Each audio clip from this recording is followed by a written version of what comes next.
شد حيلك، المرحومة كانت غالية علينا والله، شد حيلك. مرحومة مين؟ شد حيلك يا استاذ مروان. مين معاك؟ معاك العقيد محمود خميس. بقيت حياتي فين؟ في حماتك يا فندم. حماتي؟ تاني؟ ده انا دافنها من 15 سنة. حماتك اتوفت يا فندم. انا بقول لحضرتك انا دافنها من 15 سنة. معلش هي اتوفت.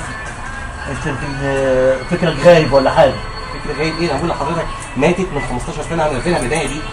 الجثمان لسه جاي حالا من العراق وجبناه على هنا. عراق؟ عراق ايه؟ بقول لحضرتك حماتي ميتة من 15 سنة وانا دافنها هنا في مصر، ثم ان حماتي اصلا عمرها ما راحت العراق. الجثمان كله جوه، وحماك اللي قاعد قدامك ده عارف كل حاجة.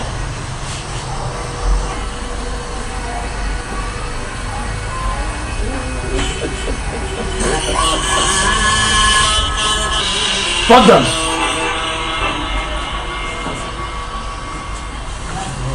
اتفضل معانا يا استاذ مروان.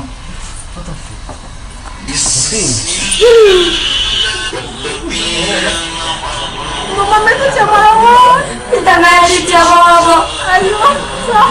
يا وليه يا مجنونه ما تعقلي، مش امك ماتت من 15 سنه وانا دافنها بايديا دول، ولا كنت يا وليه؟ دي مامي لسه جايه من العراق حالا، تعبت قوي على بال ما جت. ماتت تاني. مش عارفه. عيط. يا حبيبتي يا ماما. تاني في واحده تموت مرتين، مش قادره استوعب، مش قادره. تاني؟ ماتت تاني؟ اخش اشوفها بقى. تيتا ماتت يا بابا. تيتا ماتت. حتى انت يا عبير بتصدقيهم؟ انا قلت انت الوحيده اللي هتيجي تقولي لي تيتا ماتت، طلع تيتا ماتت برضه. ما هي ميته.